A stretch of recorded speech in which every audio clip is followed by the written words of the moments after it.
시작부터 한 1시간 정도, 사실은 뭐 한 40분 정도 됐겠죠. 그 00시 한 40분 되면 이미 이제 표결에 들어갈 준비가 다 됐으니까 그 기간 동안에 문을 닫았는지 자체를 저는 알지를 못합니다. 물론 뭐 다 들어갔습니다. 수천 명이 들어갔습니다. 그렇지만 이 문제도 지금 내란 피고 사건의 재판에서 지금 핵심 그 쟁점으로 지금 다뤄지고 있는 그런 상태고요. 그 다음에 이제 그 강의구가 기한했다라고 하는 이 이제 허위 공문서 등과 관련된 건데, 저도 말씀을 드렸고 증인신문 과정에서도 이제 얘기를 했습니다만은, 저는 뭐 공직생활 저도 한 6년 했습니다만은 이런 종류의 그 공문서라는 게 과연 대한민국에 존재하나 싶습니다. 왜냐하면은 우리가 이제 장관, 총리, 대통령이 결재하는 문서라고 해도 교육부에서 올라오는 부서 중에 이를테면 대통령령인데 교육부 소관 대통령령도 있고, 뭐 국방부 소관 대통령령도 있고, 기재부 소관 대통령령도 있는데, 거기에 대해서 이제 뭐 국무회의에서 심의가 끝나고 나면 이제 그 부서가 올라옵니다. 올라오는데 그 기한 자체가 교육부 건 교육부에서 올라오고, 저 국방부는 국방부에서 올라오고, 기재부는 기재부에서 올라오는 것이지, 그걸 대통령실에, 그것도 비서실도 아닌 그냥 대통령 뒷바라지 해주는, 의전 뒷바라지 해주는 부속실에서 이런 거를 기한한다는 거는, 공문서라고 하는 거는 기본적으로 그 어떤 문서의 어떤 관리와 정확성과 이런 거를 담보하기 위해서 서명한 사람이 이거를 작성했다고 하는 것이 아니라 기한자가 이 문서를 만든 겁니다. 예를 들어서 회사에서 뭐 A 부서가 있고 B 부서가 있고 C 부서가 있으면은 위에 이사와 사장의 결재를 받았다고 하더라도 부서별로 작성하는 그 문서의 작성 주체와 관리 주체가 다 다른 것이기 때문에 도대체 이게 부속실에서 만들고 있는 문서인지, 저도 그러기 때문에 12월 7일 토요일 날 제가 대통령실에 잠깐 나와서 간단한 대국민 담화를 하고 퇴근을 할 때 이거를 들고 왔길래 제가 강의구한테 이미 여러 차례 말씀드렸지만, 아니 이거를 왜 자네가 만드나, 이걸 왜 부속실에서 하나, 그러니 이거 국방부에서 해야 되는 거 아니냐라고 하니, 아니 뭐 그냥 하나 간단히 설명해 주시면 제가 그냥 갖고 있겠습니다라고 했기 때문에, 저도 총리도 서명했으니까 그냥 사인해 주고 나온 거지, 거기에 대해서 무슨 이 문서의 성격이 어떻고, 그거를 만약에 부서라고 한다면 그거를 사전 부서라고 허위로 만들었다는 거는 말도 안 되는 것이, 아니 보안 때문에 국무위원도 다 못 부르는데 사전 부서는 국방부에서 기한을 하도록 해야 되는데, 국방부 기한자가 최소한 뭐 6급의 사무관에 최소한 과장 내지는 국장이 그 기한 서류의 결재를 쭉 올라가면서 해줘야 장관이 서명하고, 장관이 전자결재하고 총리가 결재하고 대통령이 마지막에 누르는 것인데, 이거를 대통령 부속실에서 이거를 했다는 것 자체가, 이 서류가 무슨 서류냐, 저는 그게 일단 좀 의문입니다. 그리고 저도 뭐 헌재에서도 이거는 사전 부서는 불가능하다, 보안 때문에, 이런 얘기를 헌재에서도 이미 다 했고요. 이거를 뭐 악용할 생각이 뭐 전혀 있지도 않았고, 도대체 이 문서가 제가 나중에 뭐 옛날에 뭐 내가 뭐 사인한 거 있는데 한번 가져와 보라고 그랬다고 해서 그게 잘 기억이 나지 않으니, 뭔가 사인한 게 있으니 한번 보자는 거였을 수는 있지만, 오히려 그것이 제가 폐기를 사전에 보고받고 승인을 하지 않았다는 얘기가 될 수도 있는데, 저는 뭐 그 점에 대해서는 이것이 도대체 이런 공문서 관리 주체도 없고, 도대체 문서를 누가 어떻게 어느 기관에서 관리하는지 그런 게 안 정해져 있는 도대체 공문서라는 게 어디 있으며, 관리 주체와 관리 방식과 뭐 이런 게 정해져야 적어도 보관 자체도 무리하게 보면 그걸 행사라고 해석을 할 수가 있는 건데, 저는 이거는 좀 도저히 이해가 좀 가지 않습니다. 그래서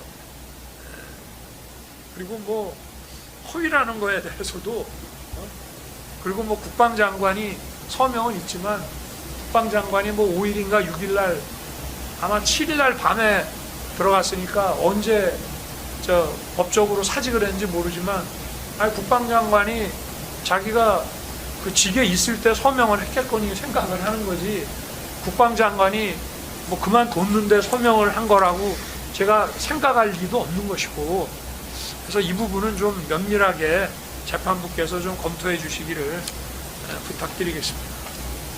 그리고 이 비화폰 관련한 이 직권남용에 대해서는 이 공소 사실과 같은 지시를 저는 한 적도 없거니와, 기본적으로 도대체 비화폰 단말기를 수사기관이 못 보게 하라는 얘기도, 수사기관조차도 지금 저를 수사하려는 수사기관조차도 처음에 인식을 못하고 있던 거를 마지막에 그렇게 제 신병을 확보하고 영장을 받아내려고 이제 구성을 한 모양인데, 지금 뭐 자기들이, 저도 뭐 법정에서 나중에 이제 그 전에 많은 사람들이 증언을 했지만, 제가 처음에 그 재판에 한 2차례 안 나오고 김성은 그 경호처 차장이 나왔을 때부터 제가 아마 법정에 나온 것 같은데, 그 김성훈과 또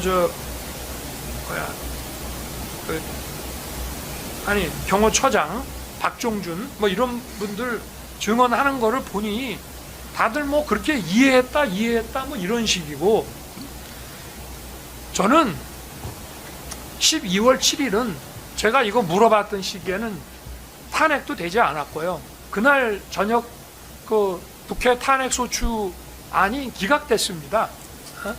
그리고 그게 원래 일사부재의 때문에 그렇게 일주일 후에 다시 갈 가능성도 이제 없는 상황이고, 사실 저는요, 내가 비화폰으로 통화한 거를, 그 통화 내역을 좀 파악하고 싶은 마음도 있었습니다. 그게 아무리 군사 기밀이라 하더라도 뭐 결국은 대통령의 입장에서 대통령이 보겠다면 볼 수도 있는 거라고 생각이 되지만, 그래도 조심스러워서 보지를 않았고, 그게 언론에 막 나오니까 홍장원에, 그래서 야 이거 보안 조치를 해야 되는 거 아니냐, 그 법에 규정에 있습니다. 홍장원 그 보안 사고입니다라고 하니까, 그럼 보안 조치를 해야 되는 거 아니냐 하니까, 보안 규정이 있습니다. 그럼 규정에 따라서 하면 되겠네라고 했지만, 제 머릿속에 들어온 것은 일단 그만둔 사람들, 보직에서 해임되거나 뭐 그만둔 사람들 한 10여 명 되는 사람들의 휴대폰을 경호처가 수거를 하거나, 또는 뭐 수거를 못할 상황이 되면 그쪽하고 잘 얘기를 해서 홍장원이 같이 이렇게 막 언론에 나가지 않게 하는 뭐 그런 정도가 보안 조치 객건이라고 생각을 한 거지, 자기들끼리 이거를 기술적으로 막 검토를 해서 뭐 이런 복잡한 내용은 대통령으로서 도대체 알지도 못하고, 이런 거를 아무리 파면됐다 하더라도 당시 현직 대통령에게 이런 거를 걸어서 이걸 직권남용 운운한다는 것 자체가 정말 제왕적 대통령이면 이런 걸 할 수가 있는 건지 참 의문입니다. 그리고 그 3명의 이제 뭐 방첩사령관, 뭐 수방사령관, 특수전사령관, 특전사령관 그 휴대폰을 제가 특정했다는 건데, 그거 정말 말이 안 되고요. 그 증인신문 조서를 한번, 저는 뭐 그때 오자마자 첫 번째나 두 번째 박종준 처장이 와서 증언하는 걸 제가 봤기 때문에, 그 세 사람은 왜 나온 거냐 그랬더니, 그 세 기관에서 경호처에 이거는 우리가 수사기관에 제출했기 때문에 그렇게 알으라고 통보가 와서, 그래서 이 세 사람 휴대폰이 뭐 임의 제출이든 영장이든 어쨌든 수사기관에 압수가 됐구나라고 경호처가 알게 됐다는 겁니다. 그러니까 대통령의 무슨 보안 조치에 대한 얘기가 자기네들이 그런 식으로 이해했다고 지금 생각을 하는 거예요. 기억이 혼재돼서. 제 입장에서는 그 세 사람만 얘기할 이유가 없죠. 뭐 경찰청장하고 통화한 거, 국방장관하고 통화한 거, 뭐 많이 있지 않습니까?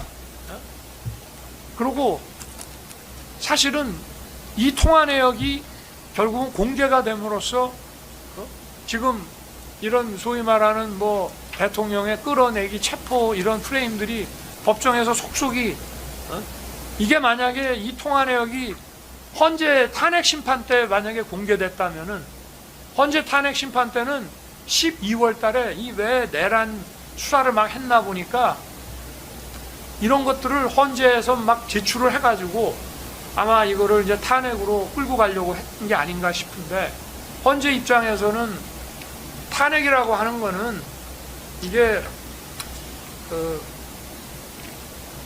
어떤 징계 행정재판 같은 거기 때문에 형사증거법에 따라서 하지 않아도 된다라고 하지만 그거는 헌재법에 맞지 않는 거라고 생각하고요. 더구나 국민이 직접 선거를 통해서 민주적 정당성이 가장 높은 대통령에 대한 탄핵 심판을 하면서 이런 식으로 한다는 게 많이 아쉽기는 합니다만 그때 만약에 통화 내역이 지금같이 이렇게 오픈됐더라면 과연 저 곽종근이나 홍장원이나 이런 사람들의 이런 증언 내용이 과연 유지될 수 있었겠나 그런 생각이 많이 듭니다. 그리고 이 당시에도 얘기했지만 박종준 경호처장이 어쨌든 관계자 보고받고 자기가 다 조치하고 처리를 했다고 그렇게 얘기를 하고 있습니다. 그래서 이거는 이런 공소사실과 같은 지시를 저는 한 바도 없고 그 정도로 비아폰 단말기를 수사기관이 못 보게 하라고 지시할 정도의 무슨 기술적 지식도 없거니와 제가 그때도 법정에서 재판부께 말씀을 드렸지만 어떤 검사나 수사기관이 수사관들이 하더라도 임의 제출이나 압수 그 절차에 의해서 영장에 의해서 만약에 이런 비와폰 단말기를 자기가 획득을 했다, 입수를 했다 그러면 바로 열어서 통화 내역이 남아 있으면 그 통화 내역부터 아마 휴대폰으로 찍어놔 버렸을 겁니다. 그래서 그게 수사기관에 제출이 돼 있는데 수사기관으로 하여금 비와폰 단말기 화면을 못 보게끔 막으라고 한다는 얘기가 도대체 상식적으로 맞는 얘기인지 저는 의문이라는 말씀을 재판부께 드렸습니다. 그걸 어떻게 막습니까? 그 법정에서 얘기하는 거 보니까 박종근 그 특전사령관도 자기가 이거를 제출을 했답니다. 이걸 제출을 했는데 자기가 통화 내역을 의미 있는 통화 내역들은 자기가 메모를 해놓고요. 통화 내역은 다 지우고 제출했다고 하더라고요. 아마 뺏긴 사람 아니고 제출한 사람들은 다 지우고 자기가 메모 좀 해놓고 아마 제출했을 겁니다. 그러니 이게 남아있을 가능성도 없거니와 만약에 통화 내역이 남아있는 거를 군 수사기관이든 민간 수사기관이 경찰이나 검찰이나 군검찰이나 공수처가 이 비와폰 통화 내역을 입수를 했다, 비와폰 단말기를 입수했다 그러면 바로 화면 열어가지고 휴대폰으로 그거부터 그냥 바로 찍어놨을 텐데 그거를 사후에 안 보이게 막는다는 것 자체가 저도 수사를 오래 했던 사람으로 이 공소장 범죄 사실을 딱 보니까 이거 자체가 정말 코미디 같은 얘기라는 생각이 좀 들었습니다. 그리고 이제 아까 직권남용 이게 결과 발생이 안 해도 위법한 지시만으로 직권남용이 된다는데 그거는 직권남용이 어떻게 지시만 갖고 되겠습니까? 그리고 경호관이라고 하는 거는 늘 총기를 휴대하고 실탄을 장전하고 있습니다. 공포탄이 아니라. 왜냐하면 대통령 경호라고 하는 거는 아무리 과해도 지나친 게 아니다 보니까 대통령이 총 맞으면 선거 다시 해야 되지 않습니까? 그러다 보니 늘 실탄을 장전하고 있지 그냥 첫 발부터 실탄입니다. 그런데 그런 위험성 때문에 좀 위험성 있는 지시를 위법하게 하면 바로 직권남용이 된다.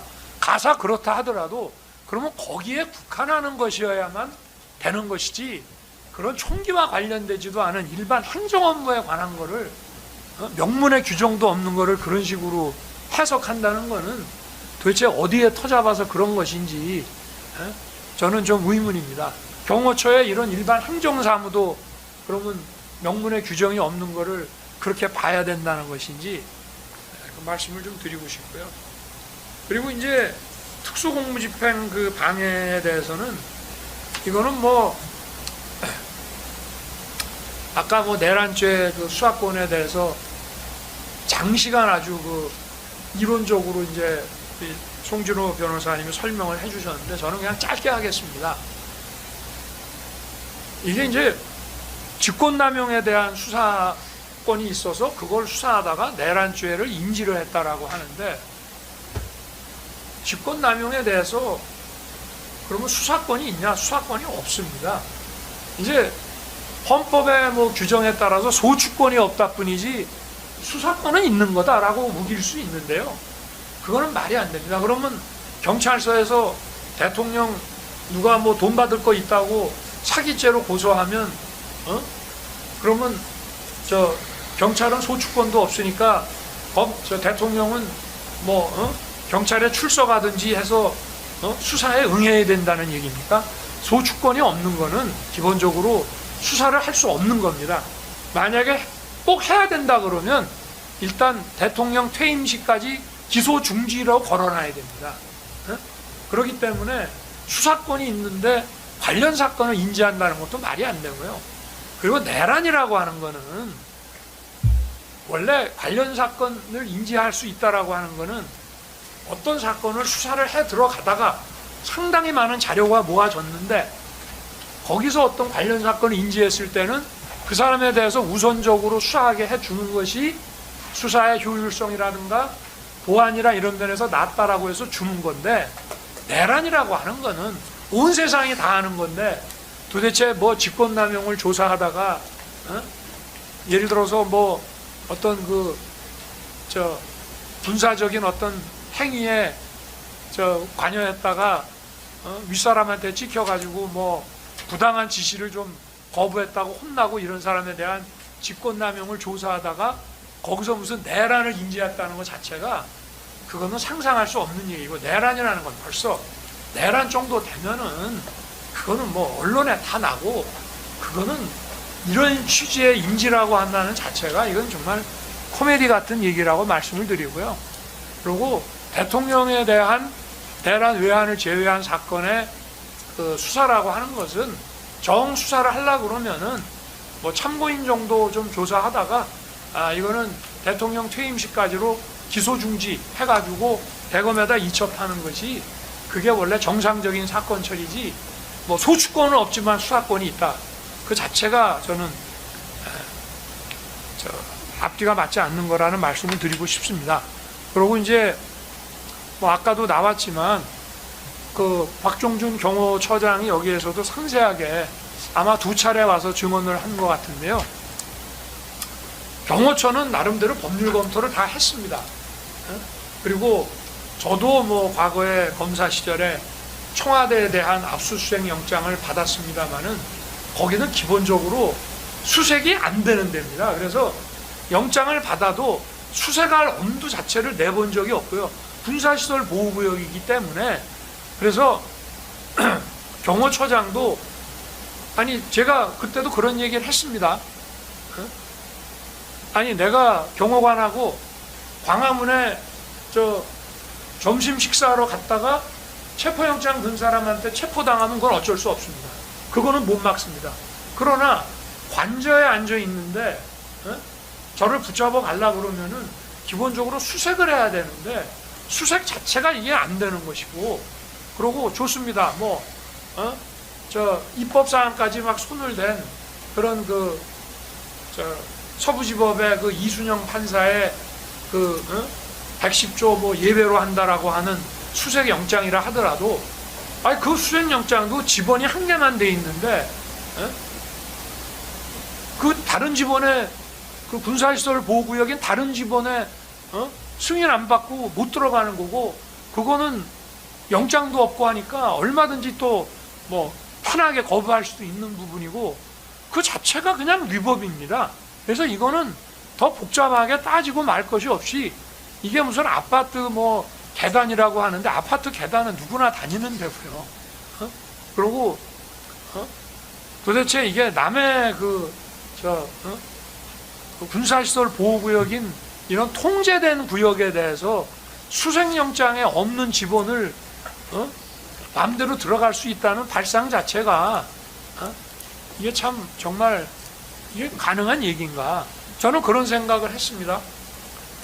여기 김홍일 변호사님 와 계시지만 2024년 12월 하순에 그 공수처가 압수수색영장을 체포영장하고 뭐 압수수색영장을, 원래 체포 압수수색영장 청구는 언론에 안 내거든요. 원래 기민하게 해갖고 하는 건데 그거를 영장을 청구하면서 아예 보도를 해버렸습니다. 그래서 아니 보통 체포영장하고 압수영장을 청구하면서 언론에 풀하는 게 없는데 상식에 반하는데, 그래서 제가 밤인가 새벽에 그 보도 나오고 제가 김홍일 변호사님하고 통화를 하면서 이게 내란 수사권도 없으니 자기들이 이거를 경찰하고 검찰에서 넘겨받았지만 아마 출구 전략을 세우느냐고 기각당하려고 이렇게 영장을 넣은 모양이네요. 근데 둘이 이제 그런 얘기를 저희는 순진하게 했는데, 아니 이게 나중에 보니까 110조, 111조 예외로 한다는 것까지 해서 영장이 발부된 걸 보고 거의 경악을 금치 못했습니다. 그러면은 그 당시에는 탄핵 사건의 주요 쟁점이 내란이었기 때문에 탄핵 심판 변호인들이 저녁 되면은 이제 또는 오후 좀 늦게 되면은 저 사무실에서 일하시다가 이제 저희 관저로 와서 저하고 같이, 저한테 일단 얘기를 들어야 되거든요. 전체적으로 진행 경과를. 그래서 계속 오셨는데 그 내란죄의 그 공수처 수사권에 대해서 다 100% 공수처는 내란죄 수사권이 없다 라는 이제 결론을 내리고 있는데, 이제 그런 상황이란 말입니다. 그리고 이게 지금 헌법재판소의 주요 쟁점인데, 그러면 대통령이 헌재 가서 거기에 대한 변론을 해야지 수사기관에 끌려가 가지고 여기에 대해서 할 수는 없는 거 아니냐. 수사권도 없지만 현실적으로도 그런 게 아니냐. 도대체 이게 왜 그러냐? 그러면 수사권을 가지고 있는 경찰이나, 그러면 검찰은 또 김용현을 그때 구속을 했기 때문에 아마 그 당시에 법원의 그 공보관하고 행정처장인가 하는 분이 언론에 풀하고 국회에서 말씀하신 거를 보면은 어떤 논리를 대시더라고요. 그러니까 직권남용 수사권이 있어서 거기에 터잡은 게 아니다. 이거는 공범인 경찰에 대해서 수사권이, 경찰의 모든 범죄에 대한 수사권이 검찰에 있기 때문에 거기에 대한 공범이기 때문에 김용현 국방장관도 하는 거다, 이렇게 하고 직권남용 수사권이 내란으로 이렇게 확장된 건 아니다라는 식으로 법원에서도 책임 있는 위치에 있는 분들이 풀을 했습니다. 그래서 저는 검찰이나 경찰에서 오라 그러면 그거 할 수 없이 가야 되지 않겠나 하는, 그래서 의견서도 좀 준비를 해보고 이제 이렇게 혹시나 싶어서 했는데, 이거를 그래서 이제 처음 그 체포영장하고 압수수색영장을 청구했다라고 언론에 풀이 됐을 때는 공수처의 출구 전략이고 다시 수사권 있는 쪽으로 보내겠구나라고 생각을 했다는 일에 됐기 때문에 그 전부터 이제 준비를 좀 했습니다. 수사권 있는 대로 가겠지. 근데 공수처가 끝까지 이거를 이제 우기는 걸 보고 저는 이런 생각을 했습니다. 그래도 검찰이나 경찰은 수사를 많이 해본 사람들이고 아무래도 그렇게 정치적으로 하기에는, 그래서 이게 도대체 수색영장 집행이 불가능하다는 거를 수사를 오래 해본 직업 전문가들 같으면은 그건 상식에 속하는 문제이기 때문에 이거를 무리하게 체포 집행을 하려고 그러면 하겠다고 나서는 어디 기관이 있어야 되는데, 검찰이나 경찰은 뭐 대통령이 자기네 소환에 자발적으로 응해서 뭐 거기서 뭐 긴급 체포를 한다든지 하면 몰라도 대통령 관저를 자기네가 수색해 들어가서 체포하기는, 구속하기는 어렵지 않겠나,